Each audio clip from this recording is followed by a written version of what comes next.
Hello friends, आप सबका मेरे YouTube channel smart study with Shalu में फिर से स्वागत है। तो फ्रेंड्स, आज की हम अपनी इस सीरीज़ में बीपीएससी का पूर्वावलोकन का जो सामान्य अध्ययन बुकलेट है, इसको शुरू करते हैं। तो अगर शुरू करने से पहले आपने मेरे चैनल को सब्सक्राइब नहीं किया है तो प्लीज़ सब्सक्राइब बटन को क्लिक करके बेल आइकन को प्रेस कर लीजिए। तो चलिए फ्रेंड्स, शुरू करते हैं। तो इस पूर्वावलोकन सीरीज़ में हम लोग सबसे पहले सिविक्स यानी कि पॉलिटी को कंप्लीट करेंगे। तो चलिए शुरू करते हैं। पहला क्वेश्चन है, संविधान को 26 जनवरी के दिन लागू करने का निर्णय इसलिए किया गया क्योंकि। मैं डायरेक्ट आंसर बताऊंगी, आप लोग पॉज करके इसका डिस्क्रिप्शन पढ़ लीजिएगा क्योंकि वीडियो बहुत लंबा हो जाएगा। तो इसका आंसर हो जाएगा, कांग्रेस ने स्थिति को 1930 में स्वतंत्रता दिवस के रूप में मनाया था। नेक्स्ट क्वेश्चन देखते हैं, भारतीय संविधान में शामिल है 395 अनुच्छेद, 22 भाग और 12 सूचियां शामिल है। तीसरा क्वेश्चन देखते हैं, भारतीय संविधान में है क्या है कि मतलब कितने अनुच्छेद हैं। तो अभी हम लोगों ने पढ़ा 400 से अधिक अनुच्छेद है। नेक्स्ट है, संघीय सूची, राज्य सूची और संवर्ती सूची, इसको मैच करना है। तो संघीय सूची में 97 सूचियां हैं, राज्य में 66 है और आपके संवर्ती में 47 है। आगे देखते हैं, निम्न शब्दों पर विचार करें, समाजवादी, प्रजातांत्रिक, सार्वभौमिक और धर्मनिरपेक्ष।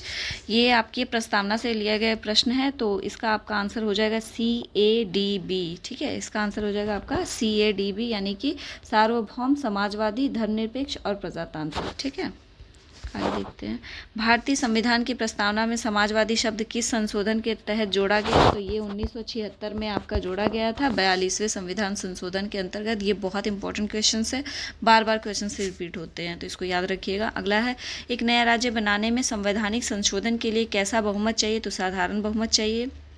आगे देखते हैं, उन मौलिक अधिकारों का चयन करें जो भारतीय नागरिकों को प्राप्त है परंतु गैर नागरिकों को नहीं। तो इसका हो जाएगा आपका भाषण एवं अभिव्यक्ति की स्वतंत्रता और अल्पसंख्यकों के अधिकार। बाकी सारे जो हैं वो गैर नागरिकों यानी कि विदेशियों को भी प्राप्त है।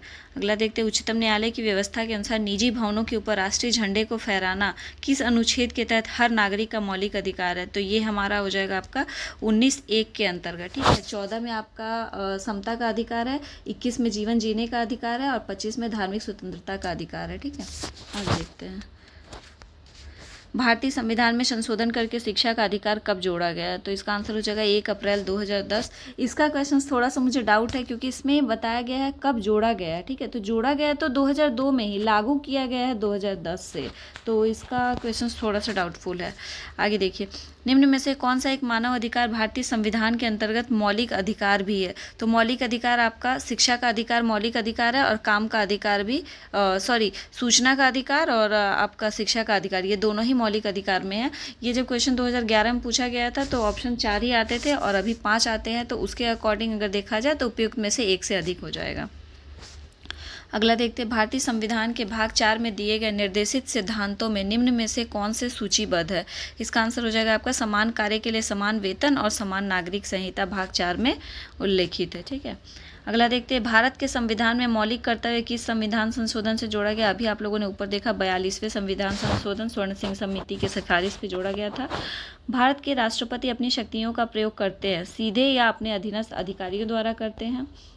अगला देखते हैं, यदि राष्ट्रपति और उपराष्ट्रपति का पद खाली हो तो भारत के राष्ट्रपति के पद पर कौन होता है। तो भारत का मुख्य न्यायाधीश होता है। अगला देखते हैं, श्रीमती प्रतिभा पाटिल का भारतीय गणतंत्र के राष्ट्रपति के रूप में क्रम क्या है। 13वां। ये उस टाइम जब पूछा गया था उस टाइम प्रतिभा पाटिल जी थी और अभी जो हैं उनके अकॉर्डिंग आप लोग याद कर लीजिएगा। अभी कौन है, द्रौपदी मुर्मू जी, तो उनके अकॉर्डिंग याद कर लीजिएगा। आई थिंक 15वां है, तो 15वां या 16वां है, आप लोग एक बार चेक कर लीजिएगा, कंफर्म हो लीजिएगा। एक विधेयक जो संसद में प्रस्तुत किया जाता है कौन सी क्रिया के बाद अधिनियम बन जाता है। जब वह राष्ट्रपति अपनी लास्ट में कहाँ जाता है, संसद से जब पारित हो जाता है तो उसके बाद राष्ट्रपति जब तक अपनी सहमति नहीं देते हैं तब तक वो संसद कानून नहीं बनता है। ठीक है, तो इसका आंसर हो जाएगा B, जब राष्ट्रपति अपनी सहमति दे देता है। अगला देखते हैं, श्री मोहम्मद अंसारी का भारत के उपराष्ट्रपति, ये क्रम जरूर आप लोग देख लीजिएगा। अभी कौन है, जगदीप धनखड़ जी हैं, तो आप देख लीजिएगा वो उनका कौन सा नंबर है, कौन से क्रमांक पे है वो। राष्ट्रीय सुरक्षा समिति का प्रधान कौन होता है, प्रधानमंत्री होते हैं। आपदा के भी प्रधानमंत्री होते हैं, विज्ञान एवं प्रौद्योगिकी के भी प्रधानमंत्री होते हैं और जो अभी नीति आयोग है उसके भी प्रधानमंत्री होते हैं अध्यक्ष। ठीक है, अगला देखते हैं, भारत सरकार का कौन सा अधिकारी सदस्य न होते हुए भी भारतीय संसद की कार्यवाही में भाग लेने का अधिकार रखता है। तो इसका आंसर आपका हो जाएगा अटॉर्नी जनरल। ठीक है, जो भारत के जो वकील होते हैं ना वो संसद में कार्यवाही में भाग तो लेते हैं लेकिन वोट वगैरह देने का अधिकार उनका नहीं होता है। ठीक है, तो वो संसद के सदस्य भी भी नहीं होते हैं, लेकिन संसद की सारी कार्यवाही में भाग लेते हैं। ठीक है, अगला देखते हैं। एक गैर सदस्य के रूप में संसद के किसी एक सदन की कार्यवाही में भाग ले सकता है। अभी जो हमने देखा, अटॉर्नी जनरल यानी कि महान्यायवादी, एक एमपी की सीट को रिक्त घोषित किया जा सकता है यदि वह सदन से लगातार 2 महीने की अवधि के लिए अनुपस्थित रहता है। ठीक है, राज्यसभा का कभी कभी 60 दिन भी देता है और 2 महीने भी देता है, तो आप लोग कंफ्यूज मत होइएगा उसमें। ठीक है, राज्यसभा में कितने सदस्य होते हैं, तो ये हम सभी को पता है, 250 सदस्य होते हैं, जिनमें से 12 सदस्य भारत के राष्ट्रपति द्वारा मनोनीत होते हैं। ठीक है, अगला देखते हैं। हमारे संविधान के अनुसार राज्यसभा का कार्यकाल प्रत्येक समाप्त होने का विषय नहीं है। देखिए, कभी कभी ऑप्शन में ये देता है समाप्त होने का विषय नहीं है, कभी कभी देता है कि 6 वर्ष के लिए होता है। तो आप 6 वर्ष के लिए भी 6 वर्ष में समाप्त हो जाता है, यहाँ पे दिया है, तो समाप्त नहीं होता है। ठीक है, और कभी कभी जब ऑप्शन में दिया रहेगा कि 6 वर्ष के लिए होता है राज्यसभा का कार्यकाल, तो ये भी आपका सही होगा। ठीक है, अभी तो डी और ई का ऑप्शन है बीपीएससी में, तो अगर इस तरह का ऑप्शन रहे तो डी होना चाहिए। समाप्त हो जाता है तो कन्फर्म है कि एक ही होगा, समाप्त नहीं होगा, लेकिन जहाँ पे दिया रहेगा समाप्त हो जाता है तो कभी समाप्त नहीं होता। अगला देखते हैं। किस सभा का अध्यक्ष उसका सदस्य नहीं होता है? राज्यसभा का जो सदस्य होता है वो उसका अध्यक्ष नहीं होता है, क्योंकि वो हमारे उपराष्ट्रपति जी होते हैं, जो कि राज्यसभा के अध्यक्ष नहीं होते हैं। राज्यसभा का पदेन अध्यक्ष अभी हमने देखा उपराष्ट्रपति। निम्नलिखित कथनों में से कौन सा सही नहीं है? धन संपत्ति के मामले में राज्यसभा शक्तिहीन है, सही है। धन विधेयक की शुरुआत में गलत है, ये कौन सा सही नहीं है पूछा है, तो यही बी, क्योंकि धन विधेयक में राज्यसभा का कोई अधिकार ही नहीं होता है। ठीक है, तो ये आपका बी हो जाएगा इसका आंसर। धन विधेयक पेश किया जा सकता है, तो धन विधेयक हमेशा ही लोकसभा में पेश किया जाता है। राज्यसभा सिर्फ उस पर अपनी सहमति दे सकती है और सिर्फ 14 दिन के लिए ही विधेयक को अपने पास रख सकती है। अगर 14 दिन में वो अपने विधेयक को लोकसभा में नहीं लौटाती है तो विधेयक को मान लिया जाता है कि वो सही है। लेखानुदान बना है, बजट पारित लंबित होने के कारण निधि आवंटन के लिए बना है। आगे देख लेते हैं। लोक लेखा समिति अपनी रिपोर्ट प्रस्तुत करती है, तो लोकसभा के स्पीकर को करती है। निम्नलिखित कथनों में से कौन सा सही नहीं है? तो सर्वोच्च न्यायालय कोर्ट मार्शल को छोड़कर अन्य किसी भी उच्च न्यायालय अदालतों को सुनवाई कर सकता है, ये सही नहीं है। ठीक है, राज्य सरकार का कार्यकारी अध्यक्ष संवैधानिक प्रमुख कौन है? राज्यपाल होता है। राज्य सरकार का राज्यपाल होता है और केंद्र सरकार का कौन होता है? राष्ट्रपति। ठीक है, एक उच्च न्यायालय का न्यायाधीश अपना त्यागपत्र संबोधित करता है, राष्ट्रपति को करता है। भारत में चलित न्यायालय यानी कि मोबाइल कोर्ट, इसका मानस पुत्र कौन है? तो डॉक्टर एपीजे अब्दुल कलाम थे। ठीक है, किस अनुच्छेद के अनुसार भारत के राष्ट्रपति द्वारा राष्ट्रीय आपात की घोषणा की जा सकती है? तो 352 में है। ठीक है, और राष्ट्रपति शासन किस में? 356 में है, और 360 में वित्त का लग जाता है ना, वित्तीय आपातकाल सॉरी। केंद्र और राज्य की व्यवस्थापिकाओं के लिए मतदान की न्यूनतम उम्र की सीमा 21 वर्ष से घटाकर 18 वर्ष की गई है, तो ये 61वां आपको याद करने के लिए सबसे अच्छा है कि 18 को उल्टा 81 होगा तो आप 61 मान सकते हैं, तो ऐसे याद होगा, मैं ऐसे याद की हूँ। आम चुनाव में मतदान की आयु, सेम क्वेश्चन है। भारतीय संविधान की 8वीं सूची में मान्य सरकारी भाषाओं की संख्या कितनी है? तो 18 है। अभी 18 है, तब थी ये, अभी 22 हो गई है। ठीक है, सीडीपी एवं एनईएस के पुनर्गठन के लिए 1957 में एनडीसी द्वारा स्थापित समिति का नाम बताया, जिसने ग्रामीण स्थानीय सरकार की त्रिस्तरीय प्रणाली का सुझाव दे। इतना क्वेश्चन लंबा है और इसका आंसर छोटा सा, बलवंत राय मेहता। त्रिस्तरीय 3 याद रखिएगा, बलवंत 1, राय 2 और मेहता 3, ऐसे करके याद रखेंगे तो आपको याद हो जाएगा। त्रिस्तरीय में बलवंत राय मेहता और अशोक मेहता 2 नाम है इनका, तो ये द्विस्तरीय बताए थे। ठीक है, अगला देखते हैं। निम्नलिखित विशेषताओं में से केंद्रीय शासन व्यवस्था के लिए कौन सा सही नहीं है? तो इसका आंसर है बड़े देशों के लिए आदर्श। विकेंद्रीकरण प्रणाली की सिफारिश किसने की थी? बलवंत राय मेहता, जो कि अभी आप ऊपर देख चुके हैं। पंचायती राज भी बोलते हैं कि इनके जनक भी माने जाते हैं। अशोक मेहता समिति अभी बताई, द्विस्तरीय सरकार की बात की थी इन्होंने। ब्लॉक स्तर पर पंचायत समिति क्या है? प्रशासनिक प्राधिकरण है। भारत में ब्लॉक स्तर पर बनी पंचायत समिति प्रशासनिक प्राधिकारी है। 14 अगस्त 2007 को ये पुराना क्वेश्चन है, ये नहीं आएगा। आगे देखते हैं। निम्न में से कौन संयुक्त राष्ट्र की सुरक्षा परिषद का स्थायी सदस्य नहीं है? सबको पता है 5 संयुक्त राष्ट्र की सुरक्षा परिषद के स्थायी सदस्य होते हैं और 10 अस्थायी सदस्य होते हैं। ठीक है, जिसमें से जर्मनी आपका जो है वो स्थायी सदस्य नहीं है। आगे देखते हैं। एमनेस्टी इंटरनेशनल एक संगठन है जो जुड़ा हुआ है मानव अधिकारों के संरक्षण से। चीन की समाचार एजेंसी का क्या नाम है? न्यू चाइना न्यूज एजेंसी नाम है। किस देश की सरकारी रिपोर्ट को येलो बुक? ये फ्रांस को कहा जाता है। भारत के प्रथम विधि विश्वविद्यालय की स्थापना अगस्त में कहाँ हुई थी? बेंगलुरु में हुई थी। सीमा सुरक्षा बल की स्थापना कब हुई थी? 1965 में हुई थी। भारतीय संविधान को संविधान सभा द्वारा अंगीकृत 26 नवंबर 1949 को किया गया था। भारतीय संविधान दिवस मनाया जाता है 26 नवंबर को, क्योंकि इसी दिन अंगीकृत किया गया था। भारतीय संविधान को अपनाया गया था संविधान सभा द्वारा। भारतीय संविधान की प्रस्तावना के सिलसिले में निम्नलिखित में से कौन सा क्रम सही है? ये क्वेश्चन दोबारा रिपीट हो रहा है, तो आप देख सकते हैं प्रस्तावना कितना इंपॉर्टेंट है। तो इसका आंसर हो जाएगा सार्वभौम, सत्ता संपन्न, समाजवादी, धर्मनिरपेक्ष, जनवादी, गणतंत्र। ठीक है। भारतीय संविधान की प्रस्तावना में भारत को किस रूप में घोषित किया गया है? तो एक सार्वभौम, समाजवादी, धर्मनिरपेक्ष, प्रजातांत्रिक, गणतंत्र। एक मैं आपको बताना चाहती हूँ कि जब भी क्वेश्चन आपको समझ में नहीं आए या फिर याद ना आए ना कि इसका आंसर क्या होगा, एग्जैक्ट नहीं पता हो, तो ज़्यादातर ऐसा होता है कि जो भी ऑप्शन जो काफ़ी लंबा होता है ना, वो सही होता है। मैक्सिमम केसेस में होते हैं, 100% नहीं है, लेकिन मैक्सिमम केसेस में ऐसा होता है। तो अगर आपको नहीं पता है, कन्फ्यूज़न है, तो आप ले सकते हैं, मतलब इस टाइप के क्वेश्चंस को ऐसे टिक लगा सकते हैं जो ऑप्शंस में बड़ा हो उसको। भारत में लौकिक सार्वभौमिकता है क्योंकि संविधान की प्रस्तावना आरंभ होती है हम भारत के लोग शब्दों से।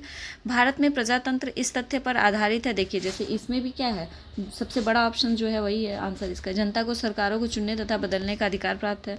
भारतीय संविधान की प्रकृति क्या है? प्रकृति में संघीय किंतु भावना में एकात्मक।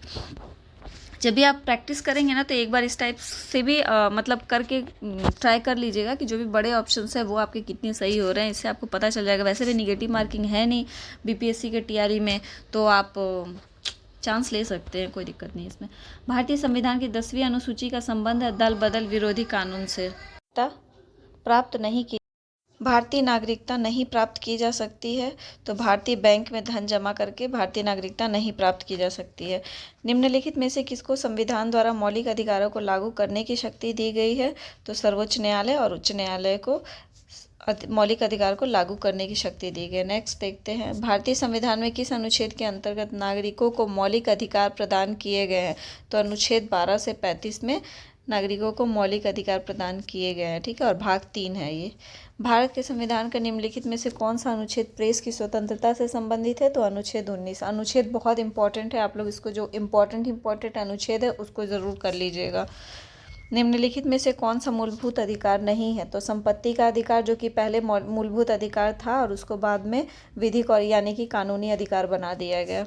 निम्नलिखित संवैधानिक उपचारों में से किसे पोस्टमार्टम भी कहा जाता है? तो ये अधिकार परीक्षा को पोस्टमार्टम भी कहा जाता है। एक कल्याणकारी राज्य का आदर्श वर्णित है, तो राज्य के नीति निर्देशक तत्वों में। भारत में निम्नलिखित में से किसके अंतर्गत पंचायती राज प्रणाली की व्यवस्था की गई है? इसका आंसर सी है, राज्य के नीति निर्देशक सिद्धांत में किया गया है। राज्य के नीति निर्देशक सिद्धांत किस प्रकार मौलिक अधिकारों से भिन्न है? तो नीति निर्देशक सिद्धांत प्रवर्तनीय नहीं है, जबकि मौलिक अधिकार प्रवर्तनीय है। यानी कि अगर नीति निर्देशक सिद्धांत को अगर नहीं माना जाता है तो इसके अगेंस्ट में हम कोर्ट में नहीं जा सकते हैं, और मौलिक अधिकार अगर उसका हनन होता है तो हम डायरेक्ट सुप्रीम कोर्ट और हाई कोर्ट जा सकते हैं। नेक्स्ट, मौलिक कर्तव्यों को निर्धारित किया गया रिपीटेड क्वेश्चन है, आप देख सकते हैं 42 संविधान संशोधन द्वारा। 42वें संविधान संशोधन के 10 आचार आदेशों को किस नाम से जाना जाता है? तो मौलिक कर्तव्य। निम्नलिखित में से भारत में मौलिक कर्तव्य कौन सा है? हमारी मिली जुली संस्कृति की समृद्ध विरासत को संरक्षित करना। आप लोग देख सकते हैं फ्रेंड्स कि जो भी मतलब कुछ क्वेश्चंस ऐसे हैं, मैक्सिमम मैक्सिमम क्वेश्चंस ऐसे हैं जिसमें जो बड़े बड़े जो लाइन्स हैं, बड़े बड़े जो स्टेटमेंट्स, वो ही ज़्यादातर करेक्ट हो रहे हैं। राष्ट्रपति संसद का हिस्सा होता है। भारत में राष्ट्रपति का चुनाव किया जाता है, तो राष्ट्रपति का चुनाव जो होता है वो एकल हस्तांतरण मत प्रणाली और आनुपातिक मत प्रणाली, ये दोनों ही होगा। तो अभी के हिसाब से अगर देखें तो इसका आंसर होना चाहिए 1 से अधिक। अगर भारत के राष्ट्रपति के चुनाव में कोई विवाद है तो उस विवाद को सौंपा जाता है भारत के सर्वोच्च न्यायालय को। भारत के राष्ट्रपति को उसके पद से हटाया जा सकता है, इसका आंसर डी है, संसद द्वारा। नेक्स्ट देखते हैं, भारत का कार्यपालिका अध्यक्ष कौन होता है? आंसर ए है, राष्ट्रपति। केंद्र सरकार में उच्चतम नागरिक सेवा अधिकारी कौन होता है? इसका आंसर मंत्रिमंडल सचिव होता है, बी। भारतीय संविधान में केंद्रीय सरकार की अधिशासी शक्तियों को किसमें निहित किया गया है? तो इसका आंसर है भारत के राष्ट्रपति, ऑप्शन ए। राष्ट्रपति राष्ट्रीय आपातकाल की घोषणा कर सकता है, इसका ऑप्शन है, इसका आंसर है ऊपर वर्णित सभी कारणों के आधार पर अगला देखते हैं, प्राय किसकी सलाह पर राज्य में राष्ट्रपति शासन लागू किया जाता है? तो ये गवर्नर होगा यानी कि राज्यपाल। भारतीय संविधान भारत के राष्ट्रपति को अधिकार नहीं देता है, तो इसका आंसर हो जाएगा राज्य के मुख्यमंत्री की नियुक्ति का। ठीक है, क्योंकि राज्य के मुख्यमंत्री की नियुक्ति राष्ट्रपति द्वारा नहीं बल्कि राज्यपाल द्वारा की जाती है। भारत के राष्ट्रपति को यह अधिकार नहीं प्राप्त है कि वह सर्वोच्च न्यायालय के न्यायाधीश को हटाए। स्वतंत्र भारत के प्रथम राष्ट्रपति कौन थे? कहाँ से थे? बिहार से थे, डॉक्टर राजेंद्र प्रसाद। कौन सा कथन असत्य है? तो इसका ऑप्शन है सी, उपराष्ट्रपति का चुनाव भारत का राष्ट्रपति करता है। ये गलत है, उसका चुनाव राष्ट्रपति नहीं करता है। राज्यसभा का सभापति कौन है? तो राज्यसभा का सभापति उपराष्ट्रपति होता है। भारत का प्रधानमंत्री मुख्य है, केंद्रीय सरकार का मुख्य होता है। संघीय मंत्रिपरिषद के मंत्री उत्तरदायी होते हैं, तो केवल लोकसभा के प्रति उत्तरदायी होते हैं, क्योंकि सामूहिक रूप से वो वहीं पे उनको विश्वास प्रस्ताव देना पड़ता है लोकसभा में, इसलिए वो लोकसभा के प्रति ही उत्तरदायी होते हैं। नेक्स्ट, मंत्रिपरिषद उत्तरदायी होते हैं, इसका आंसर आपने देख लिया है। इसमें दिया ही नहीं है एक्चुअली, इसका आंसर लोकसभा होगा, लेकिन अगर अभी के हिसाब से तो उपयुक्त में से कोई नहीं होना चाहिए। भारतीय राजनीतिक व्यवस्था में कार्यपालिका के अधीन रहकर कार्य करती है, तो विधायिका कार्यपालिका के अधीन रहकर कार्य करती है। सरकार की संसदीय व्यवस्था के विषय में निम्नलिखित में से कौन सा वक्तव्य सही है? अब यहाँ देख सकते हैं ऑप्शन, जैसे 5 ऑप्शन दिए गए हैं, तो इसी प्रकार से ऑप्शन अभी आते हैं बीपीएससी के सारे एग्जाम्स में, तो इसका आंसर है उपयुक्त में से कोई नहीं। भारत का प्रधानमंत्री किसके प्रति जवाबदेह होता है? तो अभी पढ़ा है, लोकसभा के प्रति। संविधान में मंत्रिमंडल शब्द का एक ही बार प्रयोग हुआ है और वह है अनुच्छेद 352, जो कि राष्ट्रीय आपातकाल के बारे में बात करता है। नेक्स्ट देखते हैं, भारत सरकार को कानूनी विषयों पर कौन परामर्श देता है? तो ये अटॉर्नी जनरल जो होते हैं वो देते हैं, जिनको महान्यायवादी भी कहते हैं, और इनकी नियुक्ति किसके द्वारा की जाती है? तो भारत के राष्ट्रपति के द्वारा। कानूनी विषयों पर राज्य सरकार को कौन परामर्श देता है? तो ये एडवोकेट जनरल है। ये कानूनी विषयों पर पूछा जा रहा है और राज्य सरकार द्वारा, यानी कि एडवोकेट जनरल, और अगर केंद्र सरकार में पूछा जाए तो महान्यायवादी। आज़ादी के बाद भाषा के आधार पर भारत के राज्यों का पुनर्गठन किस वर्ष में हुआ? तो 1956 में हुआ था, और पहला जो गठन हुआ था वो आंध्र प्रदेश का हुआ था। लोकसभा का नेता कौन होता है? तो लोकसभा के नेता ऑब्वियस प्रधानमंत्री होते हैं। लोकसभा के लिए चुनाव में निर्वाचित होने के लिए किसी व्यक्ति के लिए न्यूनतम आयु सीमा कितनी है? 25 वर्ष है लोकसभा के लिए और 30 वर्ष है राज्यसभा के लिए। लोकसभा सदस्य चुने जाने के लिए एक व्यक्ति को किस आयु से कम का नहीं होना चाहिए? तो 25 वर्ष से कम का नहीं होना चाहिए। संसद सदस्य बनने के लिए न्यूनतम उम्र क्या है? तो संसद में लोकसभा भी आ जाते हैं और राज्यसभा भी आते हैं और राष्ट्रपति भी आते हैं। तो इसमें जो लोकसभा है, जो यहाँ न्यूनतम उम्र पूछा है, तो सबसे न्यूनतम लोकसभा में होता है 25 वर्ष का। लोकसभा चुनाव का कोई प्रत्याशी अपनी जमानत खो देता है यदि उसे प्राप्त न हो सके, तो क्या प्राप्त नहीं हो सके? तो उपरोक्त में से कोई नहीं, यानी कि 1/6 भाग प्राप्त करना चाहिए, नहीं तो उसकी जमानत राशि जब्त हो जाती है। लोकसभा में राज्यवार सीटों का आवंटन सन 1971 की जनगणना पर आधारित है और यह निर्धारण किस वर्ष तक यथावत रहेगा? यह 2026 तक वैसे ही रहेगा। वर्तमान लोकसभा में प्रत्येक राज्य के लिए स्थानों का आवंटन आधारित है। अभी जो चल रहा है वो 1971 की जनगणना के अनुसार ही लोकसभा का आवंटन किया गया है, सीटों का आवंटन किया गया है। निम्नलिखित भारतीय राज्यों में से किसकी राज्य विधानसभा में सदस्यों की संख्या अधिक है? तो हिमाचल प्रदेश, ये आपको याद करना पड़ेगा मैक्सिमम। और ये खासकर जो भी हिल्स एरिया है, जैसे पूर्वोत्तर एरिया जो होते हैं ना, वहाँ के ज़्यादा पूछे जाते हैं। तो आप एक बार वो देख लीजिएगा कि पूर्वोत्तर एरिया में जो जितने भी राज्य हैं, जिनको 7 सिस्टर्स भी कहते हैं, तो उनमें विधानसभा और लोकसभा के सदस्यों की संख्या कितनी है, ये एक बार देख लीजिएगा। लोकसभा में आंग्ल भारतीय समुदाय से सदस्य मनोनीत करने की शक्ति किसके पास है? भारत के राष्ट्रपति के पास है। ये पहले था लोकसभा में, लेकिन अभी जो 2 सदस्यों को जो नामित किया जाता था आंग्ल भारतीय समुदाय को राष्ट्रपति के द्वारा, वो अब खत्म कर दिया गया है। भारतीय संविधान के किस अनुच्छेद के अंतर्गत लोकसभा में अनुसूचित जातियों के आरक्षण का प्रावधान किया गया है? तो ये है अनुच्छेद 330 में। लोकसभा को कार्यकाल पूरा होने के पहले भंग किया जा सकता है प्रधानमंत्री की सिफारिश पर राष्ट्रपति के द्वारा। लोकसभा को उसके कार्यकाल की समाप्ति के पूर्व ही भंग किया जा सकता है राष्ट्रपति द्वारा मंत्रिपरिषद की सलाह पर। लोकसभा के कम से कम कितने सत्र बुलाए जाते हैं? तो वर्ष में 2 बार बुलाए जाते हैं। कौन सा राज्य सबसे अधिक प्रतिनिधि लोकसभा में भेजता है? तो उत्तर प्रदेश सबसे बड़ा राज्य है और जनसंख्या भी इसकी सबसे ज़्यादा है, तो उत्तर प्रदेश में ही लोकसभा में सबसे ज़्यादा भेजते हैं प्रतिनिधि को। जहाँ तक लोकसभा में प्रतिनिधित्व का प्रश्न है, कौन से राज्य दूसरे और तीसरे दर्जे पे हैं? तो बिहार तथा महाराष्ट्र। 1 नंबर पर तो जैसे कि पहले देख लिए यूपी है, 2 नंबर पे बिहार है और 3 नंबर पे महाराष्ट्र है। नेक्स्ट देखते हैं। ये देखिए यहाँ पे आप देख सकते हैं, यहाँ दिया गया है कि लोकसभा में प्रथम स्थान उत्तर प्रदेश, द्वितीय स्थान महाराष्ट्र और तृतीय स्थान पश्चिम बंगाल। इसमें बिहार नहीं दिया गया, लेकिन बिहार की भी 40 सीटें ऑप्शन में नहीं था। ऑप्शन में इसमें नहीं दिया गया है, बिहार और सिर्फ महाराष्ट्र दिया गया है। और यहाँ पे आपका यूपी भी नहीं है और पश्चिम बंगाल भी नहीं है, तो आंसर में बिहार और महाराष्ट्र हो जाएगा। लोकसभा का पहला आम चुनाव कब हुआ था? 1952 में। बहुत ही इंपॉर्टेंट क्वेश्चन है और बहुत सारे एग्जाम्स में ये क्वेश्चंस पूछे गए हैं। राज्यसभा में राज्यों को प्रतिनिधित्व निम्नलिखित में से किस आधार पर दिया जाता है? तो उनकी जनसंख्या के अनुपात के स्थान पर। राज्यसभा के सदस्य चुने जाते हैं, तो 6 वर्ष के लिए चुने जाते हैं। प्रत्येक 6 वर्ष में 6 वर्ष के लिए चुने जाते हैं। कार्यकाल इनका जो होता है 6 वर्ष का होता है और 1/3 जो सदस्य होते हैं वो हर 2 वर्ष की समाप्ति पर रिटायर हो जाते हैं, यानी कि निवृत्त हो जाते हैं। राज्यसभा को अस्थायी सदन कहते हैं, क्यों? क्योंकि इसका विघटन कभी नहीं किया जा सकता। राज्यसभा को भंग करने का अधिकार किसे प्राप्त है? तो ये तो भंग ही नहीं होता, तो किसी को अधिकार भी प्राप्त नहीं होता है। इसका आंसर हो जाएगा डी, उपरोक्त में से कोई नहीं।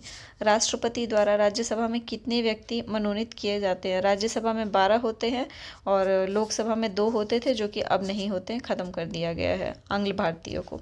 राज्यसभा के चेयरमैन कौन होते हैं? तो चेयरमैन जो होते हैं वो भारत के उपराष्ट्रपति होते हैं, जो कि राज्यसभा के सदस्य नहीं होते हैं। लोकसभा के स्पीकर का निर्वाचन होता है लोकसभा के सभी सदस्यों के द्वारा। लोकसभा के वर्तमान उपाध्यक्ष कौन है? ये करंट का क्वेश्चन है। संसद के 2 सत्रों के बीच अधिक से अधिक अंतराल होना चाहिए, तो ये होना चाहिए 6 महीने का।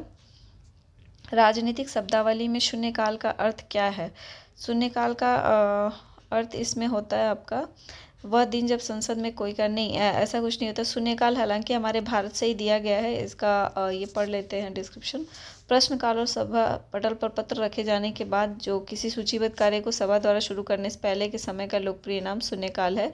चूंकि यह मध्याह्न 12 बजे शुरू होता है, तो इस अवधि को शिष्ट भाषा में शून्यकाल कहते हैं। लोकसभा में कथित शून्यकाल में मामले उठाने के लिए सदस्य प्रतिदिन पूर्वाह्न 10 बजे से पहले जिस महत्वपूर्ण विषय को सभा में उठाना चाहते हैं उसके बारे में स्पष्टता बताते हुए अध्यक्ष को सूचना देते हैं। सभा में ऐसे मामले को उठाने या न उठाने की अनुमति देना अध्यक्ष पर निर्भर करता है। संसदीय प्रक्रिया में शून्यकाल शब्द को औपचारिक मान्यता प्राप्त नहीं है, अतः दिए गए प्रश्न में कोई भी विकल्प सही नहीं है। यानी कि शून्यकाल का अर्थ क्या है कि जो भी कार्य जो सभा द्वारा शुरू किया जाता है उसके जस्ट पहले का समय को शून्यकाल कहा जाता है। आम आदमी पार्टी राज्य पार्टी है। आगे देखते हैं। संसद के दोनों सदनों का संयुक्त अधिवेशन आयोजित होता है, तो इसका आंसर हो जाएगा केवल 4, यानी कि एक ऐसे विधेयक पर विचार करने और उसे पारित करने के लिए जिस पर दोनों सदनों में मतभेद हो। आगे देखते हैं। भारतीय राजनीतिक व्यवस्था में इनमें से कौन सर्वोच्च है? तो संविधान सर्वोच्च है। दिल्ली क्या है? तो दिल्ली एक केंद्र शासित प्रदेश है। सिक्किम भारत का एक राज्य बनाया गया था, तो 35वें संविधान संशोधन के अंतर्गत बनाया गया था और राज्य का दर्जा 36वें संविधान संशोधन के अंतर्गत प्रदान किया गया था। बिहार को काटकर एक पृथक वनांचल राज्य का बनना संभव है? इनमें से कोई नहीं। आगे देखते हैं। संविधान समीक्षा आयोग जिसे फरवरी 2000 में, ये करंट का क्वेश्चन है, ये नहीं आएगा अभी। भारत के सर्वोच्च न्यायालय की स्थापना हुई थी भारतीय संविधान के द्वारा हुई थी। भारतीय सर्वोच्च न्यायालय में न्यायाधीशों की नियुक्ति कौन करता है? तो राष्ट्रपति करते हैं। भारत में के सर्वोच्च न्यायालय की स्वीकृत क्षमता कितनी है? तो जो स्वीकृत क्षमता है वो 30 है। अभी और बढ़ा दिया गया है, पहले 25 था फिर 30 कर दिया गया है। अभी 2008 में 30 कर दिया गया है और अभी के टाइम में 34 है। 33 जो होते हैं वो ऐसे जज होते हैं नॉर्मल, और न्यायाधीश होते हैं वो, और एक जो होते हैं वो मुख्य न्यायाधीश होते हैं। उच्चतम न्यायालय के न्यायाधीशों की संख्या वृद्धि करने की शक्ति किसके पास है? तो वो संसद के पास है। सर्वोच्च न्यायालय के न्यायाधीशों की सेवानिवृत्ति की उम्र क्या है? तो 65 वर्ष है सर्वोच्च न्यायालय के न्यायाधीश, और उच्च न्यायालय जो हाई कोर्ट है उनके 62 वर्ष है। सर्वोच्च न्यायालय का न्यायाधीश अपने पद से त्यागपत्र किसको लिखकर दे सकता है? तो राष्ट्रपति को दे सकता है। न्यायिक पुनर्विलोकन का अर्थ यह है कि सर्वोच्च न्यायालय किसी भी राज्य के कानून को अवैध घोषित कर सकता है। किसी राज्य का राज्यपाल नियुक्त किया जाता है तो राष्ट्रपति के द्वारा किया जाता है और राष्ट्रपति के प्रसाद पर्यंत तक ही राज्यपाल रहते हैं। राज्य सरकार का कार्यकारी अध्यक्ष संवैधानिक प्रमुख कौन है? राज्यपाल है। भारतीय संविधान के अनुसार राज्यों की विधायिका में क्या शामिल है?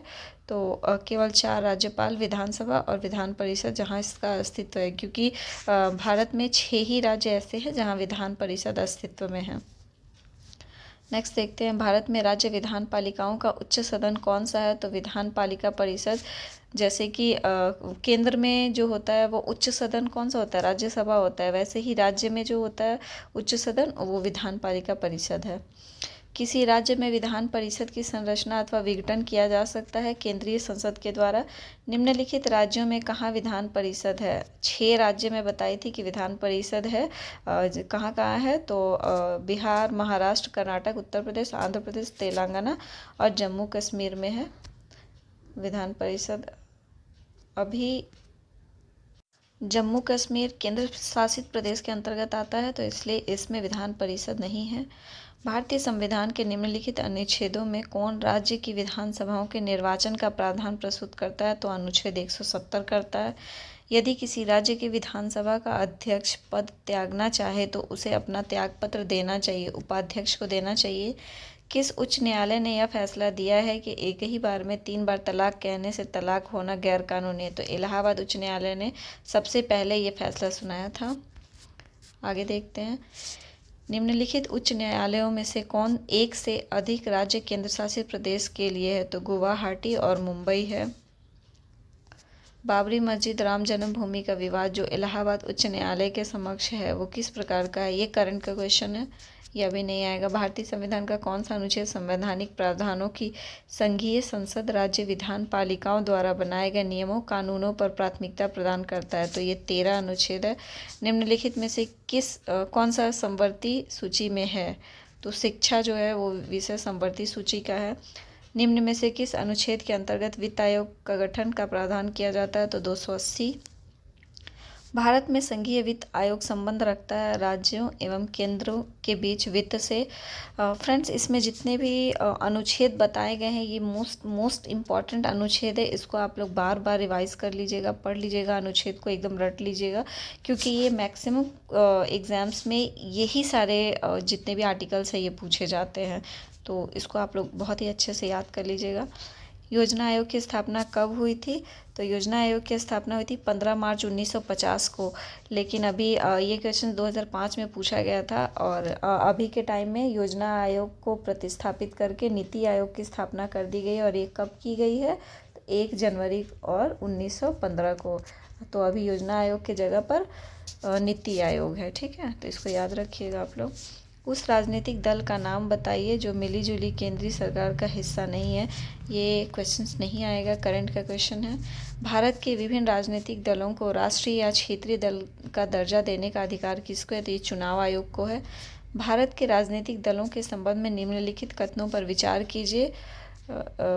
जनप्रतिनिधित्व अधिनियम 1951 राजनीतिक दलों के पंजीकरण का प्रावधान करता है। राजनीतिक दलों का पंजीकरण निर्वाचन आयोग करता है। राष्ट्रीय स्तर का राजनीतिक दल वह है जिसे 4 या अधिक राज्यों में मान्यता प्राप्त है। 1999 के आम चुनाव में निर्वाचन आयोग द्वारा मान्यता प्राप्त 6 राष्ट्रीय और 48 राज्य स्तरीय दल थे। तो ये इसका आंसर सभी हो जाएगा, 1, 2, 3 एंड 4 सभी हो जाएगा।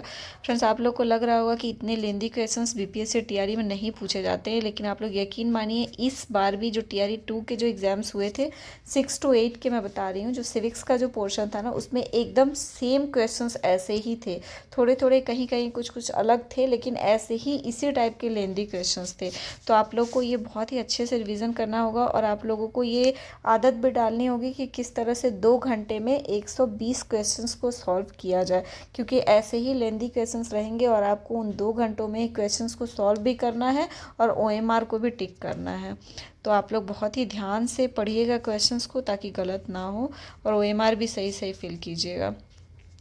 नेक्स्ट देखते हैं, निम्न में से किस वर्ष सरकारी आयोग जिसे केंद्र राज्य संबंधों में परिवर्तन की संस्तुति का अधिकार दिया गया था, उसने अपना प्रतिवेदन जमा किया था? 1987 हो जाएगा इसका आंसर। पंचायत के चुनाव कराने हेतु निर्णय किसके द्वारा लिया जाता है? तो ये राज्य सरकार के द्वारा, क्योंकि पंचायत राज्य सरकार का भाग है, विषय है। पंचायती राज विषय, देखिए अभी मैं बोल ही रही थी राज्य की सूची पर। निम्नलिखित में से किसका निर्माण पंचायती राज व्यवस्था के तहत हुआ था? तो ग्राम पंचायत के तहत हुआ था। नेक्स्ट देख लेते हैं। भारतीय संविधान के निम्नलिखित अनुच्छेदों में से कौन सा अनुच्छेद राज्य की सरकारों को ग्राम पंचायतों को संगठित करने का निर्देश देता है? तो ये अनुच्छेद 40 है फ्रेंड। अनुच्छेद 40 और अनुच्छेद 243, इसको याद रखिएगा। ये ग्राम पंचायत से संबंधित अनुच्छेद है जो बार बार एग्जाम्स में पूछे जाते हैं। निम्न में से कौन सा अनुच्छेद पंचायत के गठन के लिए? अनुच्छेद 40। अभी ऊपर देखिए हम लोग। राज्य की पंचायती राज प्रणाली की प्रमुख विशेषताएं क्या है? ज़्यादातर ऐसे क्वेश्चंस में ऑल ऑफ द अबव भी होता है। तो पंचायती राज की त्रिस्तरीय प्रणाली में क्या आते हैं? तो ग्राम पंचायत, क्षेत्र पंचायत समिति, जिला परिषद, ये आते हैं। पंचायती राज का प्रधान लक्ष्य क्या है? तो ग्रामवासियों में शक्ति का विकेंद्रीकरण है। सफलतापूर्वक कार्य के लिए पंचायती राज को पूरे सहयोग की ज़रूरत पड़ती है, तो स्थानीय जनता की। भारत में पंचायती राज प्रतिनिधित्व करता है? तो ऑल ऑफ द अबव। शक्तियों का विकेंद्रीकरण, सामुदायिक विकास, लोगों की हिस्सेदारी, ये सभी पंचायती राज का प्रतिनिधित्व करता है। आगे देखते हैं। पंचायती राज को खाली जगह के अंतर्गत स्वशासन की इकाई के रूप में संगठित किया गया। तो भारतीय संविधान के 73वें संविधान संशोधन के अंतर्गत इसे स्वशासन की इकाई के रूप में संगठित किया गया। तो नेक्स्ट देखते हैं। जिस समिति की सिफारिश पर भारत में पंचायती राज की स्थापना की गई, उसका अध्यक्ष कौन था? तो बलवंत राय मेहता जी थे, जिनको पंचायती राज का वास्तुकार भी कहा जाता है। भारत में पंचायती राज की अनुशंसा के लिए बनी समिति के अध्यक्ष कौन थे? तो बलवंत राय मेहता थे। भारत में पंचायती राज व्यवस्था सर्वप्रथम राजस्थान और कहाँ प्रारंभ की गई थी? तो आंध्र प्रदेश। ये TRE 1 में सेम क्वेश्चंस आया हुआ है। पंचायती राज सर्वप्रथम प्रवर्तित किया गया था राजस्थान में। निम्नलिखित में से किस कमेटी आयोग ने न्याय पंचायत बनाने की सिफारिश की थी? तो ये अशोक मेहता कमेटी थी। निम्नलिखित में से कौन सा कार्य स्थानीय स्वशासन के अधिकार क्षेत्र में नहीं आता है? तो इसका आंसर हो जाएगा D, सार्वजनिक अनुशासन का रख रखाव। नेक्स्ट देखते हैं। पंचायती राज प्रणाली किस सूची में है? तो ये राज्य सूची में है। किस राज्य, किन राज्यों ने पंचायती राज संस्थाओं में स्त्रियों के 50% आरक्षण को वैध किया है? तो ये सभी राज्य में वैध है। बिहार, उत्तराखंड, मध्य प्रदेश और हिमाचल प्रदेश। आगे देखते हैं। किन राज्य सरकारों ने 2010 तक स्थानीय निकायों में महिलाओं का आरक्षण 50% कर दिया था? ये सेम क्वेश्चन ही है, आप लोग देख सकते हैं। बिहार, मध्य प्रदेश और हिमाचल प्रदेश। किस संवैधानिक संशोधन के द्वारा पंचायती राज संस्थाओं को संवैधानिक स्तर प्राप्त हुआ? 73वां संशोधन। बहुत ही मोस्ट इम्पॉर्टेंट क्वेश्चन है ये। संविधान का 73वां संशोधन संबंधित है पंचायती राज से। भारत में इनमें से कौन सा विषय पंचायती राज संस्थाओं की शक्तियों के अंतर्गत नहीं आता है? तो न्यायिक पुनर्वीक्षण, जुडिशियल रिव्यू नहीं आता है। भारतीय संविधान में संशोधन के लिए विधेयक लाया जा सकता है या लोकसभा में या राज्यसभा में, किसी में भी, किसी भी सदन के किसी में भी संशोधन के लिए विधेयक भी लाया जा सकता है। नेक्स्ट देखते हैं। भारतीय संविधान के लिए प्रथम संशोधन विधेयक कब लाया गया था? 1951 में भूमि संशोधन लाया गया था, ठीक है, जो कि 9वीं अनुसूची में है। निम्नलिखित में से किस संविधान संशोधन अधिनियम को लघु संविधान कहा गया? 42वें संविधान संशोधन को, क्योंकि इसमें बहुत सारे मौलिक प्रावधानों को बदलने की कोशिश की गई थी, बहुत सारे। पिछड़ी जाति आयोग के प्रथम सभापति कौन थे? काका साहेब कालेलकर। ये भी बहुत इंपॉर्टेंट क्वेश्चन है। राज्य लोक सेवा आयोग का अध्यक्ष किसके द्वारा नियुक्त किया जाता है? तो राज्य के राज्यपाल के द्वारा नियुक्त किया जाता है, लेकिन उनको हटाया जाता है राष्ट्रपति के द्वारा, ये याद रखिएगा। भारत में मतदान के लिए प्रयोग की जाने वाली मशीन VVPAT का संस्करण क्या है? तो ये M3 है। भारत के वरीयता क्रम में निम्नलिखित में से कौन पहले आता है? तो इसका आंसर हो जाएगा आपका E। ये भी क्वेश्चन बहुत इंपॉर्टेंट है, और ज़्यादातर वो 7वें नंबर पर जो होते हैं ना, वो ज़्यादा वरीयता में जो 7वें नंबर पे होते हैं वो इम्पॉर्टेंट है। ये आप एक बार बहुत अच्छे से देख लीजिएगा। तो फ्रेंड्स, आज का वीडियो हम यहीं ख़त्म करते हैं। मिलते हैं हम आपसे अब नेक्स्ट वीडियो में नेक्स्ट टॉपिक के साथ। So thank you.